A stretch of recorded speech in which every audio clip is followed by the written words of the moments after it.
الشيطان الرجيم. بسم الله الرحمن الرحيم. إنا أرسلنا نوحا إلى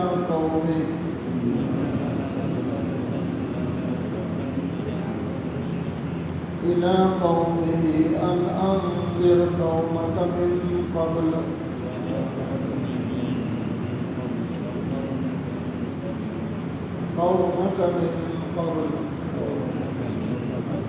أن يأتيهم عذاب أليم. قال يا قوم إني لكم نذير مبين. أن اعبدوا الله واتقوه وأطيعون يغفر لكم من ذنوبكم ويؤخركم إلى أجل مسمى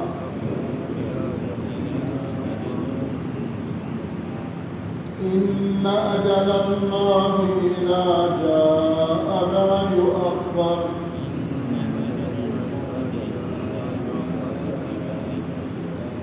لو كنتم تعلمون. قال رب إني دعوت قومي ليلا ونهارا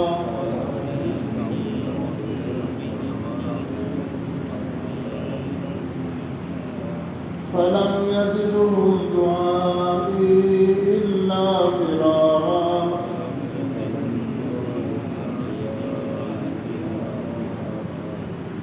وإني كلما دعوتهم لتغفر لهم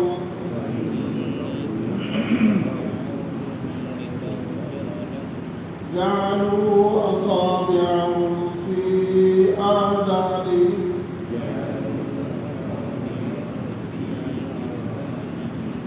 واستغشوا ثيابهم وأصروا واستكبروا استكبارا. ثم إني دعوتهم جهارا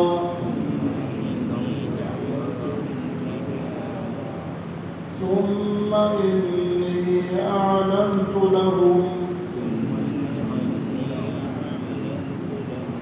وأسررت لهم إسرارا. فقلت استغفروا ربكم إنه كان غفارا يرسل السماء عليكم مدرارا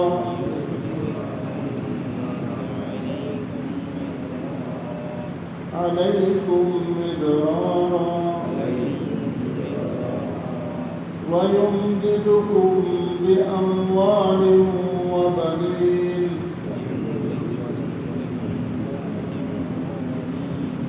ويجعل لكم جنات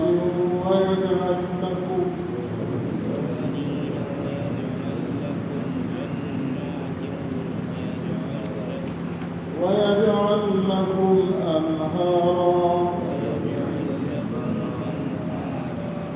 ما لكم لا ترجون لله وقارا وقد خلقكم أطوارا.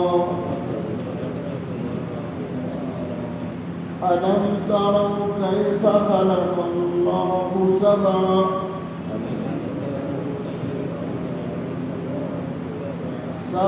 سماوات طباقا وجعل القمر فيهن نورا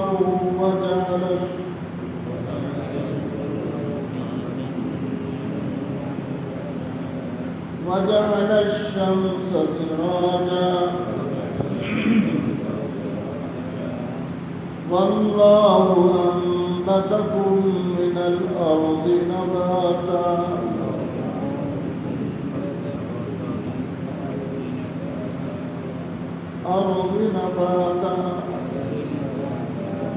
ثم يعيدكم فيها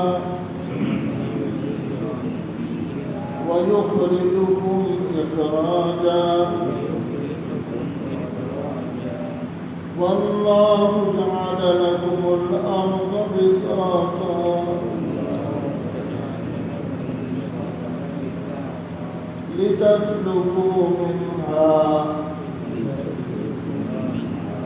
سبلا فجاجا صدق الله العظيم.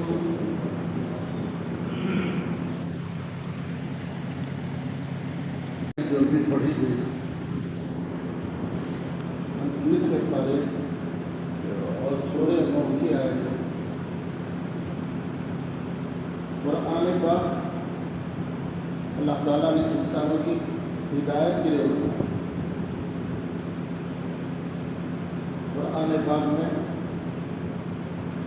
پہلے پارے ہی میں اس کا ذکر ہے ذالک الکتاب لا ریب فیہ ھدی للمتقین. ہدایت والی کتاب. اس لیے ہر بندے کو چاہیے جو اہل ایمان ہے اللہ کی کتاب سے تعلق پیدا کرے.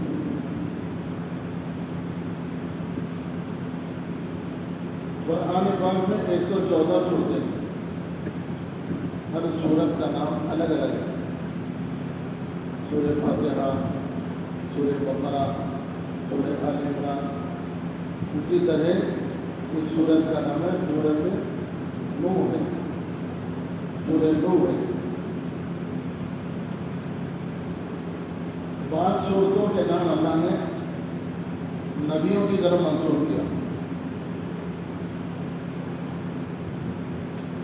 تو حضرت نوح علیہ السلام کی نسبت سے اس سورت کا نام نوح رکھا گیا.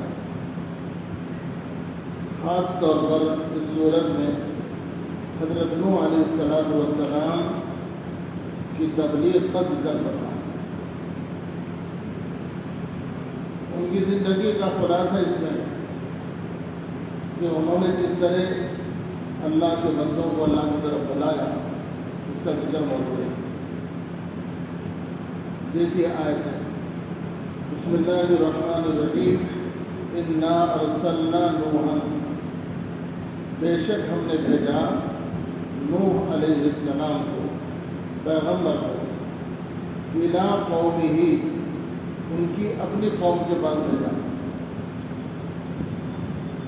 بعض نبی اپنے قبیلے کی طرف آئے اور اپنی برادری کی طرف آئے اور حضرت نوح علیہ السلام جو آئے وہ اپنی قوم کی طرف. ہمارے نبی جناب رسول اللہ صلی اللہ علیہ وسلم پوری انسانیت کی طرف نبی بنے. قوم نہیں، بستی نہیں، قبیلہ نہیں، عرب نہیں، بلکہ پوری انسانیت.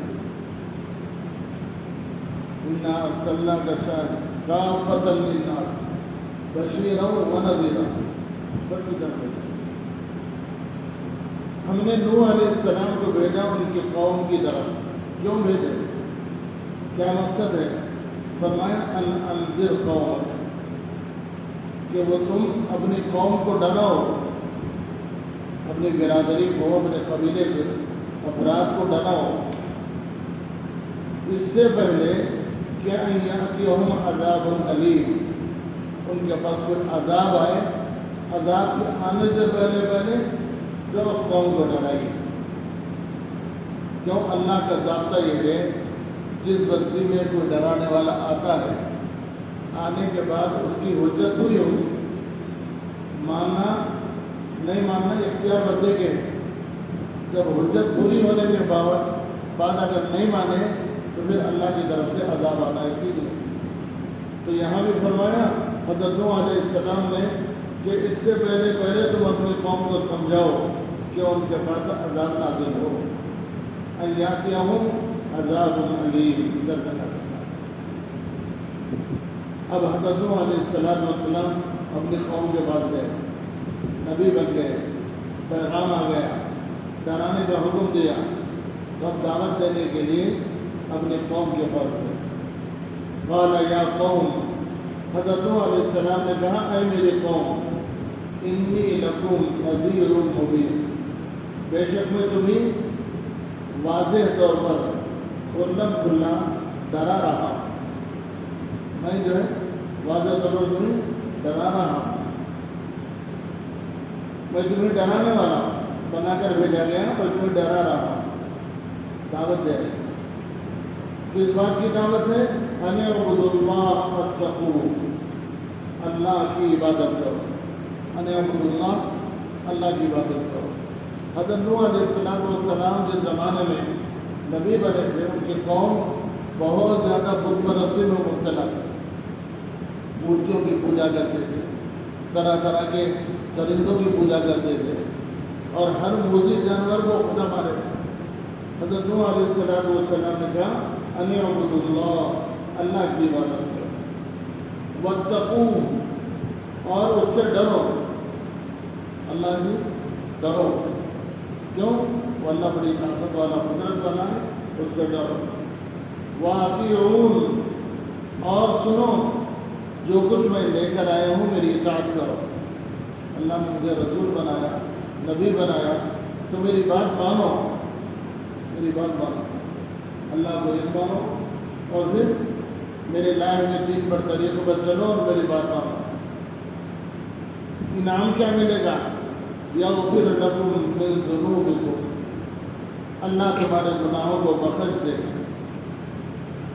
تم اللہ پر ایمان لائیں گے اور اللہ کے رسول پر ایمان لائیں گے تو انعام یہ ہوگا کہ اللہ تمہارے گناہوں کو معاف کر دے گا۔ یغفر لکم من ذنوبکم وَيُؤَخِّرُكُمْ إِلَىٰ أَجَلٍ مُّسَمًّى، اور تم کو ایک مدت تک موقع دیتا ہے۔ ابھی مان لو اللہ کی رحمت متوجہ ہو جائے گی اور تم کو اللہ موقع دے گا ایک مدت تک، یعنی تم سمجھانے والا آنے کے باوجود میں نہیں مانے تو فوراً عذاب نہیں نازل ہوتا، بلکہ ایک مدت تک اللہ موقع دیتے ہیں۔ کب ہے وہ مدت؟ نوح علیہ السلام کو بھی نہیں معلوم اور ان کی قوم کو بھی نہیں معلوم، اللہ کے علم میں ہے کب تک اس کو ٹائم دینا ہے، کب تک اس کو مہلت دینا ہے، اللہ کہتے ہیں تمہیں مہلت دے جا رہا۔ تو حضرت نوح علیہ السلام نے فرمایا وَيُؤَخِّرُكُمْ إِلَىٰ أَجَلٍ مُّسَمًّى، اللہ پر ایمان لانے اور اللہ کے نبی کی اطاعت کرنے کا موقع تم کو کب تک ہے؟ ایک مدت تک ہے، جہاں تک اللہ نے تمہارے لیے مقرر کیا۔ ان اجل اللہ، جب وہ اللہ کا مقرر کرتا وقت آ جائے، اذا جاءہ، جب وہ آ گیا، اذا جاء، جب وہ آ جائے، لا یؤخر، اب تم کو مہلت نہیں دی جائے گی، مہلت کا جو ٹائم ہے وہ تو مل چکا، اب کوئی مہلت نہیں ہو سکتی۔ لیکن مہلت کب تک ہے؟ کوئی بول سکتے کیا؟ وہ اللہ کے علم ہے۔ وقت کے نبی حضرت نوح علیہ السلام اتنا ہی بولے کہ اللہ کا مقرر کردہ ایک وقت ہے، اس سے پہلے توبہ کرو، ایمان میں آ جاؤ، لیکن نہیں، پھر آگے فرمایا جب وقت آ جائے گا اب اس میں تاخیر نہیں ہوگی۔ اذا جاء لا یؤخر لو کنتم تعلمون، اے میری قوم کاش تم جان لیتے اللہ کی قدرت کیسی ہے، اللہ کا عذاب کیسا ہے، اور ماننے والوں کے لیے اللہ کیا دینے والے ہیں، نہیں ماننے والوں کو اللہ کیسے پکڑتے ہیں۔ کاش تم میری بات کو سمجھتے، کان لکم تعلمون، سمجھایا۔ ایک دن گزرا، 2 دن گزرا، 1 سال، 2 سال، 10 سال، 15 سال، 20 سال، ایک لمبی مدت، اور مقصد یہی تھا کہ اللہ کے بندوں کو اللہ کی طرف بلانا۔ حضرت نوح علیہ السلام کی دعوت بھی ذکر ہے۔ نوح علیہ السلام جو نبی بنائے گئے، اللہ کے بندوں کو دعوت دینے کے لیے بنائے گئے۔ آگے جملہ پڑھتے ہیں، قال رب انی، اے میرے رب، دعوت قومی، میں نے اپنی قوم کو بلایا، لیلا و نہارا، رات میں بھی بلایا اور دن میں بھی بلایا، مسلسل توجہ دلانا۔ تو کیا بولتے ہیں؟ صبح سے شام تک، جو اردو میں ہم استعمال کرتے ہیں، لیلا و نہارا، میں نے بلایا میرے قوم کو، رات میں بھی بلایا دن میں بلایا، یعنی صبح سے لے کے شام تک یہی بلاتا رہا۔ لیکن میری دعوت کیا اثر کری؟ فَلَمْ يَزِدْهُمْ دُعَائِي إِلَّا فِرَارًا، میرا بلانا، دعا کے معنی گئے میرا بلانا اور میری دعوت ان لوگوں کو زیادہ نہیں کیا کہ وہ ایمان میں آتے، دین میں داخل ہوتے اور میری اتباع کرتے، لیکن إِلَّا فِرَارًا، وہ تو مجھ سے بھاگتے رہے۔ میں جتنا ان کو بلا رہا ہوں وہ مجھ سے بھاگ رہے۔ اتنی محنت صبح سے لے کے شام تک میں جن بندوں کو دعوت دیا، ان دعوت کو قبول کرنے کے بجائے اس سے بہت دور ہوتے تھے، بھاگتے تھے۔ وَإِنِّي كُلَّمَا دَعَوْتُهُمْ، حضرت نوح علیہ السلام اللہ کے سامنے ذکر کر رہے ہیں۔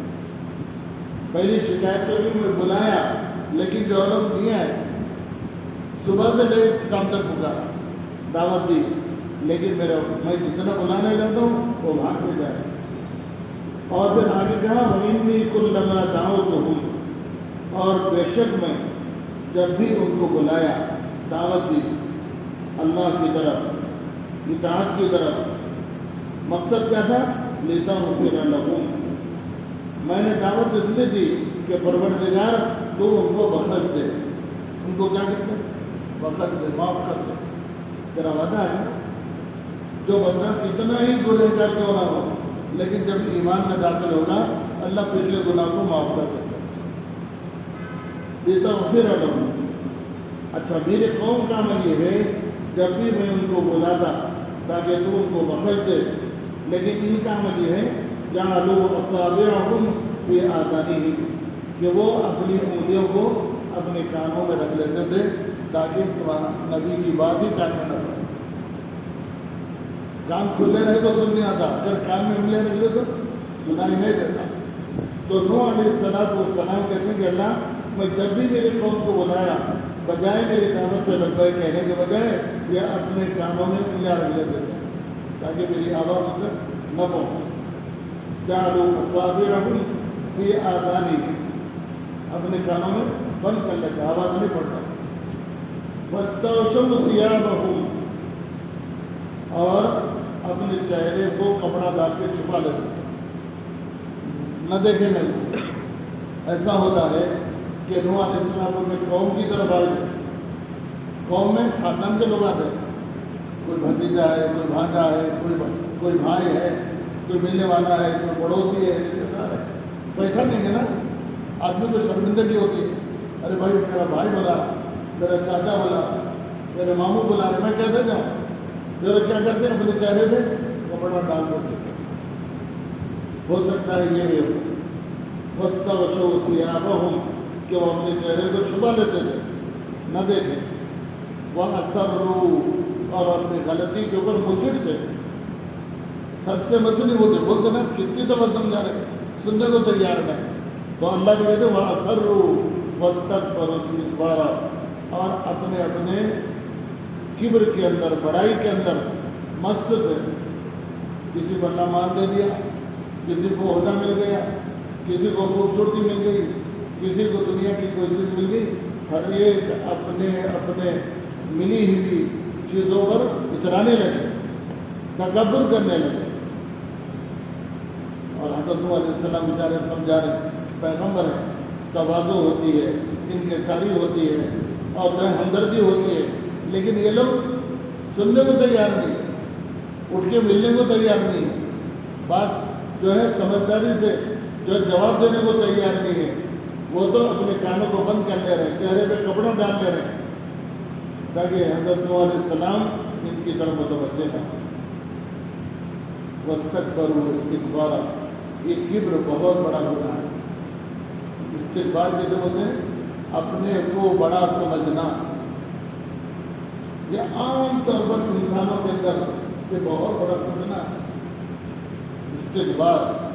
اور تکبر ایسا برا عمل ہے کہ اللہ کے نبی نے فرمایا کہ قیامت کے دن اللہ اعلان کریں گے جس کے دل میں رائے کے دانے کے برابر تکبر ہے وہ میری جنت میں نہیں جائے گا.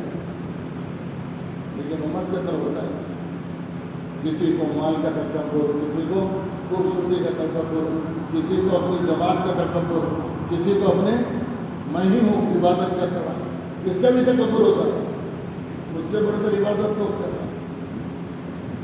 تو یہ تکبر بہت بری چیز ہے. اور قوم نوح کے پاس تکبر تھا, یہ بھی اپنی جگہ برائی, لیکن کس بنیاد پر تھا؟ جو ہو وہ بھی غلط ہے نا, خوبصورتی ہو, طاقت ہو, پاور ہو, سب واستکبروا استکبارا. ایک بات جتنا اپنی قوم کو سمجھائے تھے, پوری چیزوں سے واقف ہونے کے بعد اللہ کے سامنے سنا رہے, اللہ نے ان کو بلایا, ان کے اندر تکبر, پلٹ کے سننے دیکھنے کو بھی تیار ہے. پھر آگے کہا کہ ثم انی دعوتہم جہارا, پھر میں نے بے شک ان کو بلایا, دعوت دی, جہارا مانے زور زور سے بلایا. ارے بھائی سنو میری بات, میں اللہ کا نبی ہوں, پیغمبر ہوں. ارے کہاں جا رہے ہو بھائی, سنو میری بات. جہار کے معنی کیا؟ زور سے بولا, تاکہ یہ بھی سنے گا, اس کے ساتھ بھی سنیں گے. تو حضرت نوح علیہ السلام کیسے کہتے ہیں ثم انی دعوتہم جہارا, میں نے زور زور سے ان کو بلایا.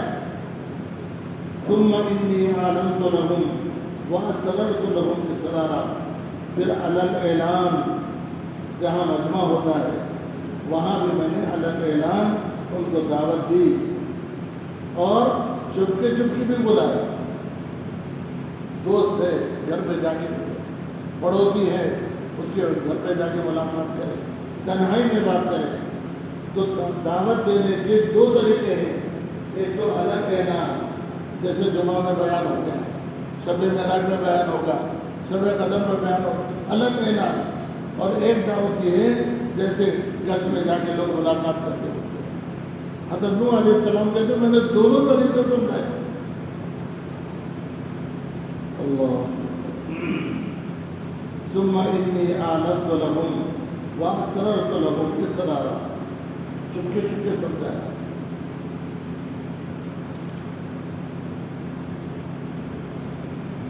مکے میں بھی حضور پاک صلی اللہ علیہ وسلم جب نبوت کا کام شروع کرے تھے تو مخالفت میں بہت زیادہ تھے.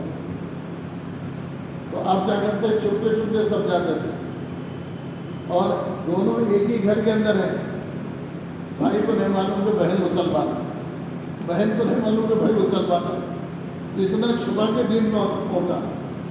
حضرت نوح علیہ السلام بھی کہتے میں نے چپکے چپکے بھی سمجھایا, علل اعلان بھی سمجھایا.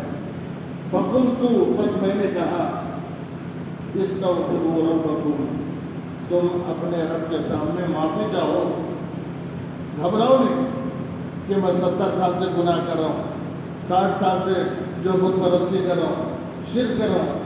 حضرت نوح علیہ السلام کہتے ہیں میں نے کہا استغفروا ربکم, تم اپنے رب کے سامنے معافی مانگو. کیوں؟ انہ کان غفارا, وہ تو بہت معاف کرنے والا. مایوس مت ہو, کب اتنے سال سے گناہ کرے, اب کیا صورت لے کے اللہ کے پاس ہے. اللہ کرے شرمانے کی ضرورت نہیں ہے.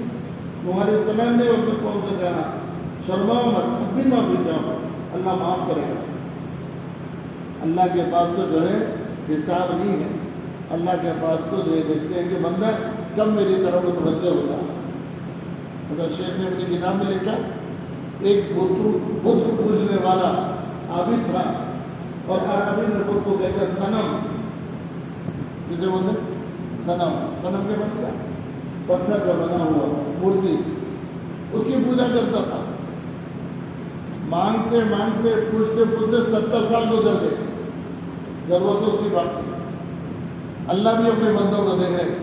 غلطی سے اس کی زبان سے جملہ نکلا, صنم کی وجہ سمد بولا. صنم کی وجہ کیا بولا؟ سمد. سمد اللہ کے ناموں میں ایک نام.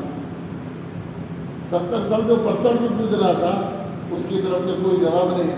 غلطی سے صنم کے وجہ سمد بولا.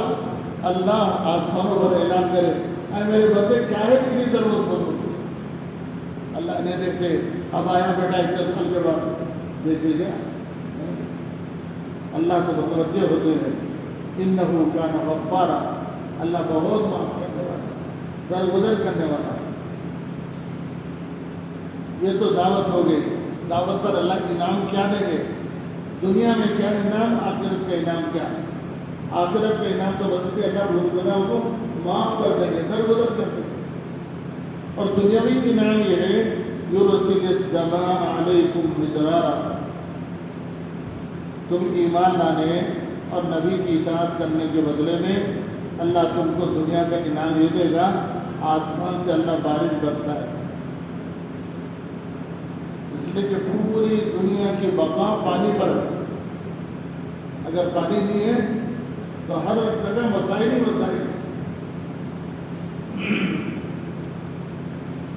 آسمان سے بارش ہوگی، زمین سے غلہ نکلے گا، مخلوق خدا کی ضرورتیں پوری ہوگی.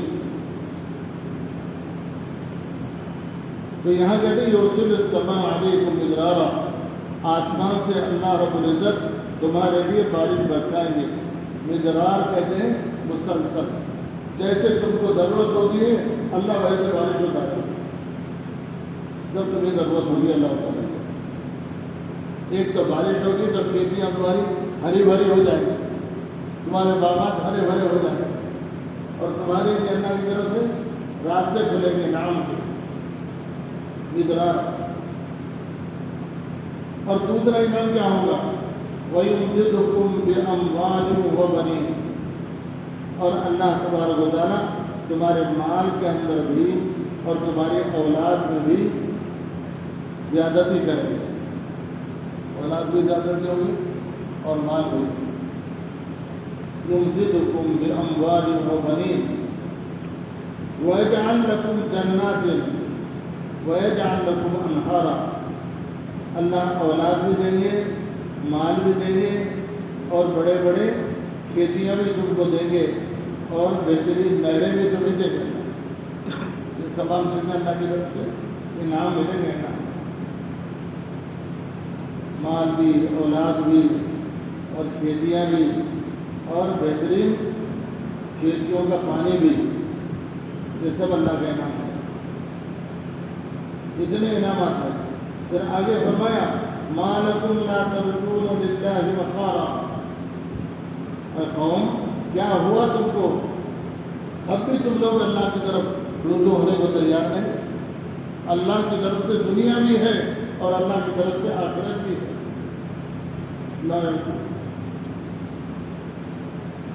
یہاں ایک جملہ حضرت علیہ السلام نے ذرا سخت کہا، ارے کتنے دن سے سمجھا رہا ہوں، اگر کیا ہے تمہارا مقصد؟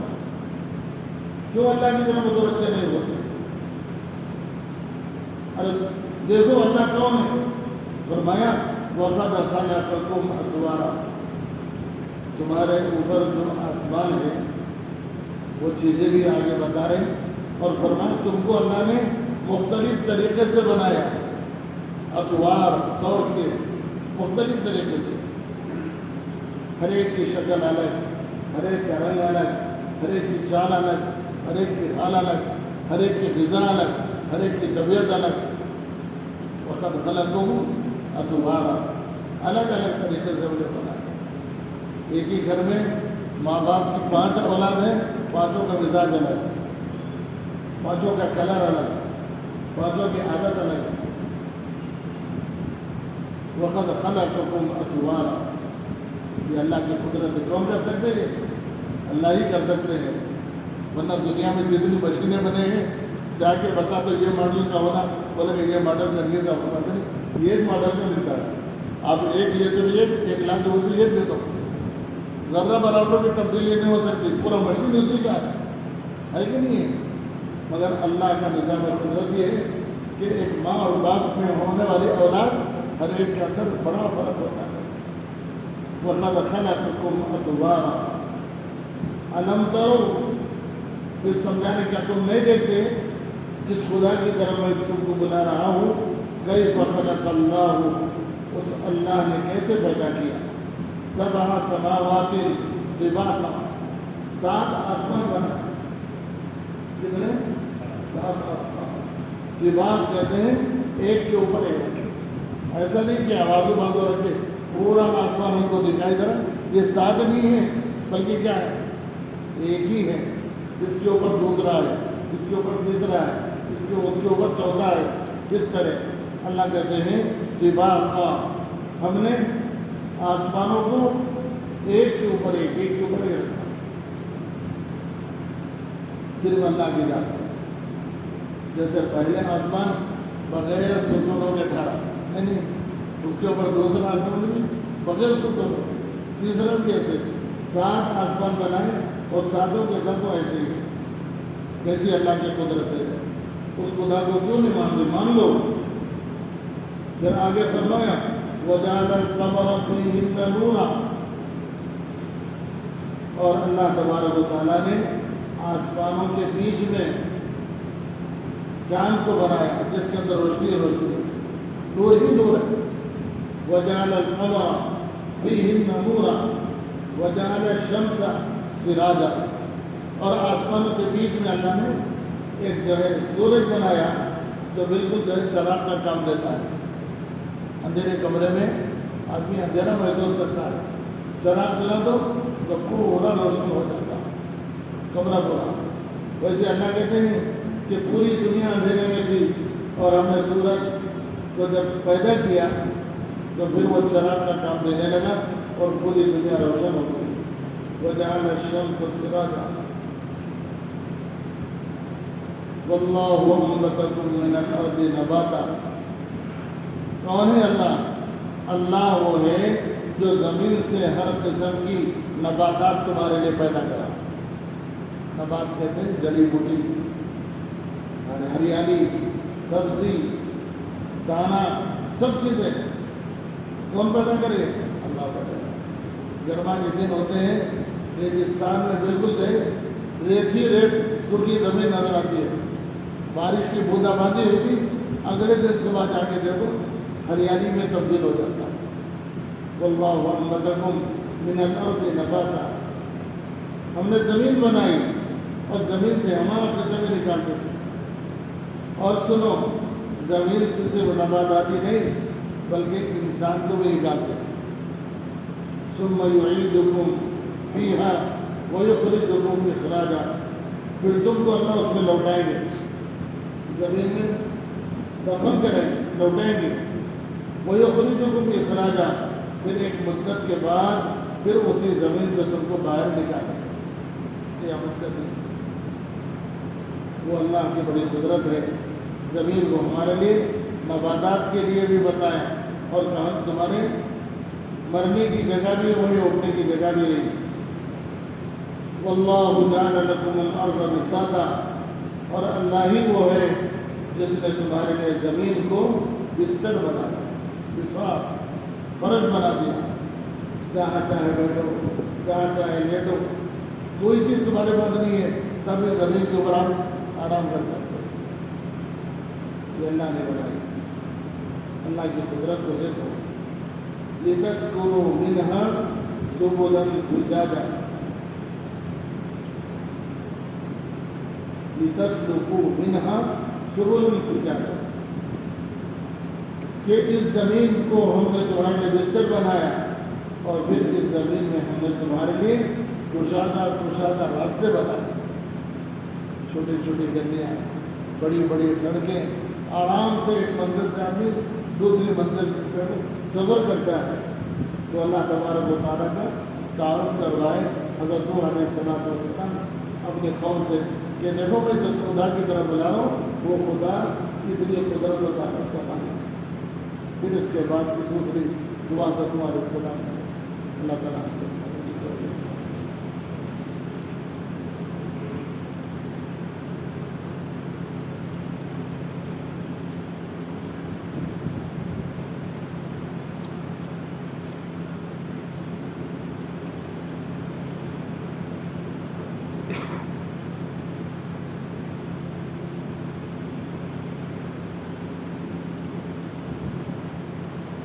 اسلامی تاریخ. زمزم کا چشمہ. حضرت ابراہیم علیہ السلام اللہ کے حکم سے اپنی بیوی حاجرہ اور لقب دیگر اسماعیل علیہ السلام کو بے آب و گیا اور چٹیل میدان میں چھوڑ کر چلے گئے۔ جب ان کے تھیلے کی کھجور اور مشکل کا پانی ختم ہو گیا اور بھوک اور پیاس کی وجہ سے حضرت ہاجرہ رضی اللہ تعالیٰ عنہ کا دودھ خشک ہو گیا تو بچہ بھوک کے مارے دل بلانے لگا۔ ادھر ہاجرہ بے چین ہو کر پانی کی تلاش میں صفا و مروہ پہاڑی پر چکر لگانے لگی۔ جب 7ویں چکر میں مروہ پہاڑی پر پہنچی تو غیبی آواز سنائی دی تو سمجھ گئی کہ اللہ کی طرف سے کوئی خاص بات ظاہر ہونے والی ہے۔ واپس آئی تو دیکھا کہ جبرائیل امین علیہ السلام تشریف فرما ہے اور انہوں نے زمین پر اپنی ایڑی مار کر پانی کا چشمہ جاری کر دیا۔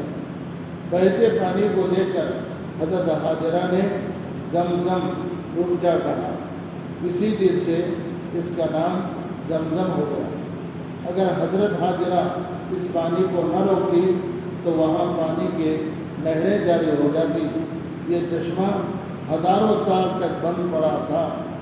آپ صلی اللہ علیہ وسلم کے دادا عبد المطلب نے خواب کی رہنمائی سے اس کنویں کی کھدائی کی تو صاف ستھرا پانی نکل آیا۔ اس دن سے آج تک اس کا پانی ختم نہیں ہوا، جبکہ ہر وقت مشینوں سے پانی نکالنے کا کام جاری ہے۔ اللہ حضور صلی اللہ علیہ وسلم کا معجزہ، آپ صلی اللہ علیہ وسلم کی دعا سے سردی ختم ہو گئی۔ حضرت بلال رضی اللہ تعالیٰ عنہ بیان کرتے ہیں کہ ایک مرتبہ سردی کے موسم میں نے صبح کی اذان دی۔ آپ صلی اللہ علیہ وسلم اذان کے بعد حجرے مبارک سے باہر تشریف لائے، مگر مسجد میں آپ کو کوئی شخص نظر نہیں آیا۔ سردی زیادہ تھی، کوئی مسجد میں نہیں آیا۔ آپ صلی اللہ علیہ وسلم نے پوچھا لوگ کہاں ہیں؟ حضرت بلال سے میں نے عرض کیا لوگ سردی کی وجہ سے نہیں آئے، سردی کی وجہ سے لوگ نہیں آئے۔ آپ صلی اللہ علیہ وسلم نے اسی وقت دعا فرمائی کہ اے اللہ ان سے سردی کی تکلیف کو دور کر دے، اے اللہ ان سے سردی کی تکلیف کو دور کر دے۔ حضرت بلال رضی اللہ تعالیٰ عنہ کہتے ہیں اس کے بعد میں نے ایک ایک کر کے لوگوں کو نماز کے لیے آتے دیکھا۔ مسجد میں کوئی بھی نہیں تھے، حضور دعا کرے تو سردی کم ہوتے ہی صحابہ سیدھے مسجد کو پہنچے۔ ایک فرض کے بارے میں صفا اور مروہ کی سعی کرنا، رسول اللہ صلی اللہ علیہ وسلم صفا اور مروہ کی سعی کرتے ہوئے صحابہ سے فرما رہے تھے سعی کرو کیونکہ اللہ تعالیٰ نے سعی کو تم پر لازم قرار دیا۔ ایک سنت کے بارے میں احرام باندھنے کی دعا، رسول اللہ صلی اللہ علیہ وسلم جب احرام کی نیت کی تو یہ کلمات پڑھے الحمدللہ، سبحان اللہ، اللہ اکبر، سب تعریف اللہ کے لیے ہے، اللہ کی ذات پاک ہے، اللہ سب سے بڑا ہے۔ ایک اہم عمل کی فضیلت بیت اللہ کا طواف کرنا، رسول اللہ صلی اللہ علیہ وسلم نے فرمایا جس نے بیت اللہ کے 50 طواف کیے تو اپنے گناہوں سے اس دن کی طرح پاک ہو جائے گا جس دن اس کی ماں نے اس کو جانا تھا۔ حج کی فضیلت اور ہے جو اللہ کے گھر کا حج کرے تو وہ ایسے واپس ہوتا ہے جیسے وہ ابھی ماں کی پیٹ سے آیا۔ دوسری فضیلت ہے کوئی بندہ وہاں گیا 50 طواف کیا، طواف آسان ہے، 1.5 مہینے کا جو ٹائم ملتا ہے 40 دن کا، ہر دن کر سکتا ہے، اس کو کوئی رکاوٹ نہیں ہے۔ طواف تو سب کرنے کی اجازت ہے، کبھی منع نہیں۔ تو اس کے لیے فرمایا اگر کوئی 50 طواف کر لیا تو وہ اپنے گناہوں سے اس دن کی طرف پاک ہو جائے گا جس دن اس کی ماں نے اس کو جانا تھا۔ تو یہ فضیلت ان لوگوں کو ملے گی جو حج کو نہیں جا سکے لیکن کسی موقع سے عمرے میں گئے تو اس کا اہتمام کر لینا، روزانہ 5 اگر طواف کر لیے تو 10 دن میں آپ کے جو ہے 50 ہو جائیں گے، تو بڑی فضیلت مل جائے گی۔ ایک گناہ کے بارے میں کسی کو تکلیف دینا، رسول اللہ صلی اللہ علیہ وسلم نے فرمایا مردوں کو برا بھلا مت کہو، اس لیے کہ تم اس سے زندوں کو تکلیف دو گے۔ کسی کا انتقال ہو جائے، ارے میں ایسا تھا بول کے مت بولو، کیوں؟ زندوں کو تکلیف ہوگی، کیوں؟ سننے والا مجمع میں کوئی اس کا بیٹا ہوگا، کوئی باپ ہوگا، کوئی پڑوسی ہوگا، کوئی دوست ہوگا۔ مردوں کو برا بھلا کہنا منع کر، کیونکہ اس سے ان کے وہ رشتہ دار جو زندہ ہیں انہیں تکلیف ہوگی، اور کسی کو تکلیف دینا جائز نہیں۔ دنیا کے بارے میں دنیاوی زندگی دھوکہ ہے۔ قرآن میں اللہ تعالیٰ فرماتا ہے دنیاوی زندگی تو کچھ بھی نہیں، صرف دھوکے کا سودا ہے۔ فائدہ، جس طرح مال کے ظاہر کو دیکھ کر خریدار پھنس جاتا ہے، اسی طرح دنیا کی چمک دمک سے دھوکہ کھا کر آخرت سے غافل ہو جاتا ہے۔ اسی لیے انسانوں کو دنیا کی چمک دمک سے ہوشیار رہنا چاہیے۔ آخرت کے بارے میں قیامت کے دن خوش نصیب انسان، رسول اللہ صلی اللہ علیہ وسلم نے فرمایا قیامت کے دن لوگوں میں سے وہ خوش نصیب میری شفاعت کا مستحق ہوگا جس نے سچے دل سے کلمہ طیبہ لا الہ الا اللہ پڑھا، سچے دل سے پڑھا۔